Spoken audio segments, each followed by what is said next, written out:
Normal. ఈ రోజుల్లో ఆత్మలో భూతాలు దెయ్యాలు ఎక్కడే రే? ఇదంతా మన ఆఫీసర్ చుట్టూ ఈ అమ్మాయి అని నా అభిప్రాయం. ఈ అమ్మాయి హంతకురాడని నా డౌట్. ఇప్పుడు ఆత్మలు భూతాలు లేవంటే మరి మన ఎంపీ లైవ్ మర్డర్ ఏంటి? ఈ అమ్మాయి ఇక్కడ నిద్రపోవటం ఏంటి? ఈ రోజే ఏదో ఒకటి చేయొచ్చుగా. అంటే ఒక రోజు ముందు ఈ అమ్మాయి వచ్చింది కదా, రేపు దీని వెనకాల ఇంకెంతమంది వస్తారో చూద్దాంరా. ఓహో ఆ, సరే, అంతమంది వస్తే మన ఇద్దరు ఏం చేయగలం గురువా? ఎందుకు వచ్చిన కర్మ గాని నా ఫోన్ ఇట్టి నేను ఆఫీసర్కి ఫోన్ చేస్తా. కదా కదా ఫోన్ మ్యాన్ అయ్యా నువ్వు. పడుకో. ఏంటి గురు తెగ గీస్తున్నావు? మన దైవం బొమ్మ భలే గీసావు. ఆ, మన ఆరాధ్య దైవం రా. పొద్దున్నే దీనికి దండం పెట్టుకోవాలి మనం. అవును. సరే, ఏదైనా ఈ కేసులో తేడా వచ్చి మన ఉద్యోగాలు పోయినాయి అనుకో, నువ్వు రోడ్ల మీద బొమ్మలు వేసుకోనైనా బతకచ్చు. అంతేనంటావా? అంతే కదా. నీ జిల్లా నువ్వు. అబ్బో, అబ్బో, అబ్బో, అబ్బో.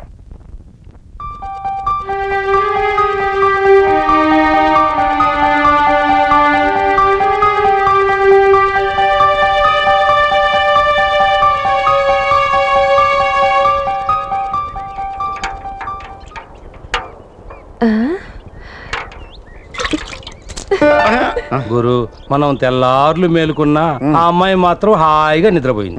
Officer tension పడుతుంటాడు. ఫోన్ చేద్దాం గురు. నా ఫోన్ ఇటీవ్, నువ్వు వద్దన్నా నేను ఫోన్ చేస్తా. రింగ్ అవుతుంది. హలో సార్, నేను సార్ పాలనండి. Good morning sir. రాత్రి ఫోన్ చేయలేదంటయా? సార్, ఆ అమ్మాయి వాళ్ళ ఫ్రెండ్ ఇంట్లోనే ఉంది సార్. రాత్రి 11 వరకు చూసాం సార్. బయటికి రాలేదు సార్. ఆ టైంలో మిమ్మల్ని డిస్టర్బ్ చేయడం ఎందుకని ఫోన్ చేయలేదు సార్. నేను చేస్తే స్విచ్ ఆఫ్ అని వచ్చిందిగా. సెల్ ఆఫ్ చేయలేదు సార్. ఛార్జింగ్ అయిపోయింది సార్. తెల్లవాళ్ళు ఛార్జింగ్ పెట్టుకుని ఇప్పుడు మీకు ఫోన్ చేస్తాం సార్. అందుకే ఆ ఏరియా ఎక్కడ? Hello hello hello hello hello. ఏంట్రా సిగ్నల్స్ రావట్లేదు? హలో. గురువు గారు, ఏంట్రా? నిన్న కొత్తగా చేరిన పని మనిషి మంగియే కదండి ఆ ఆత్మ? శభాష్రా, నా శిష్యుడు అనిపించుకున్నా. మరి ఈ విషయం వర్మ గారికి ఎందుకు చెప్పలేదు గురువు గారు? ఆయన కూడా జాగ్రత్తగా ఉండేవాడుగా. ఆయన చాలా భయపడుతున్నాడు రా. ఈ విషయం తెలిస్తే ఇప్పుడే గుండెకి చస్తాడు. హలో కృష్ణ గారు, నేను క్రైమ్ బ్రాంచ్ సందీప్ని. నమస్తే సార్. మీ ఎంపీ గారు లైవ్ ప్రోగ్రామ్, బయట మహిళా మండలి దండల కార్యక్రమం ఫోటోలు గానీ వీడియో గానీ తీయించారా? తీయించాం సార్. ఆ సీడీతో సహా ఓ గంటలో మీరు ఇక్కడ ఉండాలి. Okay sir. Palgopal phone try చేస్తున్నాను. అలాగే సార్. సురేష్, సాక్షులు ఎంత త్వరగా వస్తే అంత మంచిది. మహానుభావుడికి పబ్లిసిటీ అంటే ఎంత పిచ్చో. చిన్న వీధిలో మీటింగ్ జరిగిన వేలకు వేలు ఖర్చు పెట్టి వాల్ పోస్టులు బ్యానర్లు పెట్టించేవాడు. ఎప్పుడైనా నాకు 1000 రూపాయలు జీతం పెంచమంటే అల్లాడిపోయేవాడు. ఏంటి సార్ ఈ అమ్మాయిని అంతసేపు చూస్తున్నారు? ఈ అమ్మాయి టుడే ఇండియా రిపోర్టర్ అండి. ఈ అమ్మాయి ఇంటర్వ్యూయే కదా మా ఎంపీ ప్రాణం తీసింది. ఏంటి? సాక్షులు వచ్చారు సార్. పంపించు. అది నాతోనే సవాల్ చేసిందిరా. అందుకే ముందుగానే మంగీ రూపంలో ఇక్కడికి చేరిందిరా. చూస్తా, దాని అంతు చూస్తాను. చూడవయ్యా, ఈ అమ్మాయినా? ఈ అమ్మాయినండి, ఖచ్చితంగా ఈ అమ్మాయి. నువ్వు చూడమ్మా, ఈ అమ్మాయినా? ఏమయ్యే బాబు, ఇది అదేనయ్యా. అయ్యో పాపం అన్నందుకు 6 నెలల దరిద్రం పట్టిందయ్యా నాకు. మీరు వెళ్ళి బయట కూర్చోండి. మొదటి అమావాస్యకు ఇంటర్వ్యూ, రెండవ అమావాస్యకు ఈ అమ్మాయి అమావాస్య రోజున ఇంటర్వ్యూ తీసుకుందని చెప్తున్నాను సార్. ఇప్పుడు కూడా నిజాన్ని దాచావంటే నిర్దాక్షిణంగా కాల్చి పారేస్తాను. చెప్పు, ఈ అమావాస్య హత్యలు, నీ ఎంపీ మిత్రులు, ఇంకా ఈ విషయానికి సంబంధించి ఎవరెవరున్నారో మర్యాదగా చెప్పు, లేకపోతే చస్తావు. ఈ రోజు 7:15కి అమావాస్య ప్రారంభం. అమావాస్య ప్రారంభమైన 10 నిమిషాల్లో దాన్ని బంధించి భూస్థాపితం చేస్తాం. చనిపోయిన భూపతి, గౌరీ, మా ఎంపీ గారు, వీళ్ళు చేసే దొంగ వ్యాపారాల్లో నేను పార్ట్నర్ చంద్రాపురం వర్మగారండి. ఇప్పుడు వర్మగారితో ఉంటున్న భైరవపాలెం భూతమంత్రుడండి. ఇప్పుడు ఆ మాంత్రికుడు ఎక్కడ ఉంటాడు? మా ఎంపీ గారు హత్య జరిగిన తర్వాత ఆయన వర్మగారింట్లోనే ఉంటున్నారండి. ఈ అమావాస్యకి ఆత్మను బంధించి వర్మగారిని కాపాడతానని ఆయన చెప్తుండగా నేను విన్నానండి. ఖచ్చితంగా వాళ్ళిద్దరూ చంద్రాపురంలోనే ఉంటారండి. స్వామి స్వామి, భయంకరమైన శబ్దం నాకేనా మీకు కూడా వినిపించింది? వర్మగారు, ఈ అరుపులు శబ్దాలు దాన్ని బంధించే వరకు వినబడుతూనే ఉంటాయి. మీరేం కంగారు పడకండి, నేనున్నాను. ఈ రోజు అమావాస్య సార్. ఖచ్చితంగా రాత్రి 7:15కి మొదలవుతుంది సార్. గురు, చూడు చూడు, ఆ నిమ్మకాయలు, ఆ గవ్వలు, ఆ భూత సామాన్లు, ఇదేదో దెయ్యాలు భూతాలు మాదిరిగా ఉంది. ఇది మన వల్ల అయ్యే పని కాదు. మన ఆఫీసర్కి ఫోన్ చేద్దాం గురువా. ఎంత రిస్క్ చేసాం, ఇప్పటిదాకా చూసాం. ఇంకొంచెం ఓపిక పట్టరా. Hello aunty. బాబు, నిన్న సాయంత్రం దాని ఫ్రెండ్ సుజాత ఇంటికని బయలుదేరింది. వెంటనే వస్తానంది. రాత్రంతా రాకపోగా కనీసం ఫోన్ కూడా చేయలేదు. మాకు తెలిసిన చోటల్లా దాని గురించి వెతుకుతున్నాం. రమణమ్మకు గుర్కా చెప్పిన విషయం మాకు తెలిసిన దగ్గర నుంచి చాలా కంగారుగా ఉంది. దానికి గాలి ధూళి ఏమైనా సోకిందా అని నాకు అనుమానంగా ఉంది. ఈసారి దాని డైరీలో మాత్రం చంద్రాపురం అని రాసుంది బాబు. ఖచ్చితంగా నందిని అక్కడే ఉంది. ఆల్రెడీ నేను బయలుదేరాను. మీరు అంకుల్ వెంటనే బయలుదేరండి. ఎలా వస్తుంది ప్రమోషన్? ఆఫీసర్తో ఎన్నో అబద్ధాలు ఆడాము, పైగా ఫోన్ కూడా స్విచ్ ఆఫ్ చేశాము. అవన్నీ ఏదో రకంగా నేను మేనేజ్ చేస్తాను లారా. ఏంది నువ్వు మేనేజ్ చేసేదే? ఓ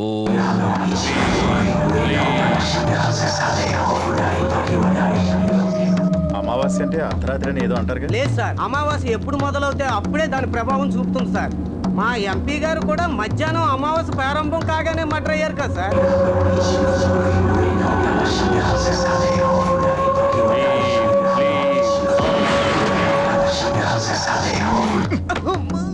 ఇన్ని రహస్యాలు తెలిసి ఏం నటించారా మా దగ్గర? పోయినసారి ఎంక్వైరీ కాదురా, నిన్ను తీసుకెళ్లి ఇంట్రాగేషన్ చేయాల్సింది.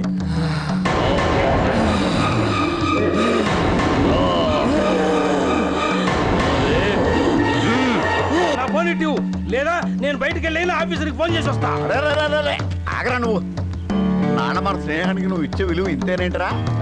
ఇప్పుడు మనం ఆఫీసర్ ఫోన్ చేసినా మనకి తిప్పలు తప్పరా? రెడ్ హ్యాండెడ్ గా అంతకురాలను పట్టుకుని ఆయనకు అప్ చెప్తే ఆయన కూల్ అవుతాడు. ఏదైనా అవకాశం ఉంటే చిన్న ప్రమోషన్ కూడా ఇక్కడ తేడా వస్తే 10 ఏళ్ళు జైలు శిక్ష కూడా ఇస్తాడు.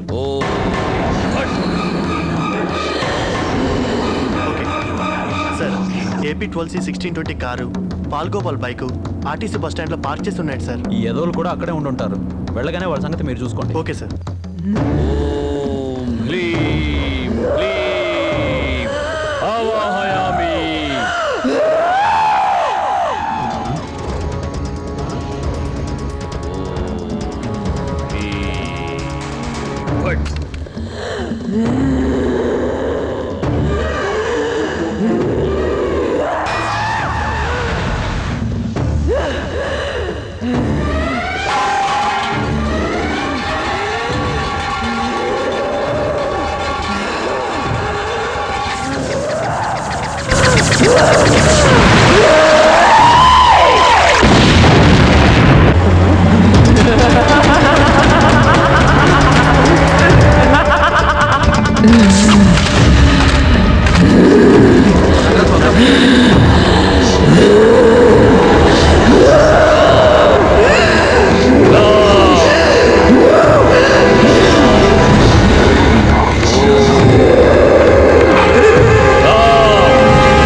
చేసేటప్పుడు మా నందిని కొన్ని ఫోటోలు తీసింది. ఆ ఫోటోల పరిచయం తప్ప ఎలాంటి బంధుత్వం లేదు. ఆత్మలకు మనసు ఉంటుంది కానీ బుద్ధి ఉండదు. వాళ్లకు నచ్చిన వారిపై ప్రభావం చూపిస్తూ వాటికి కావలసింది సాధించడం.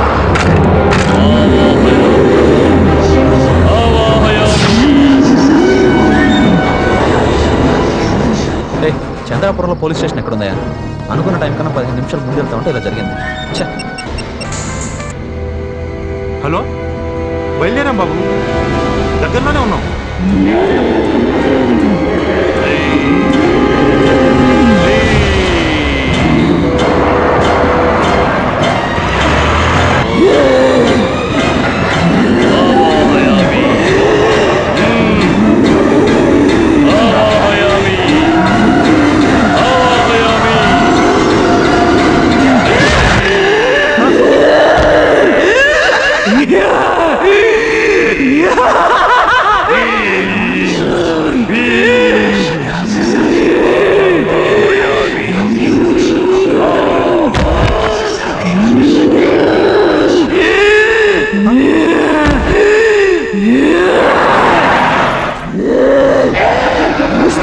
చేస్తావురా అనుమానపు పీనుగా.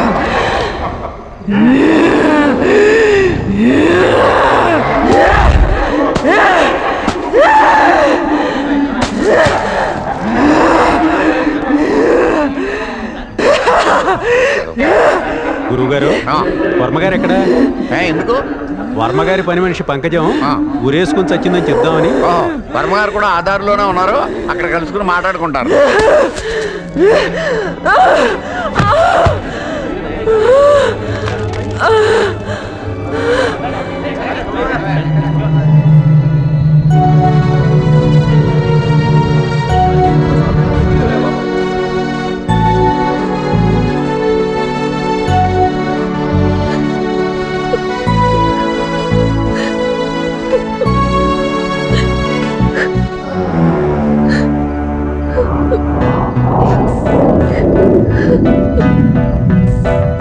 రెడ్ హ్యాండెడ్ గా పట్టుకుంటానన్నావు కదా, ఆత్మ పైకి వెళ్ళిపోతుంది, పట్టుకో. మనల్ని వీళ్ళు రెడ్ హ్యాండెడ్ గా పట్టుకున్నారు కదా, మనం ఇంకేం పట్టుకుంటారా?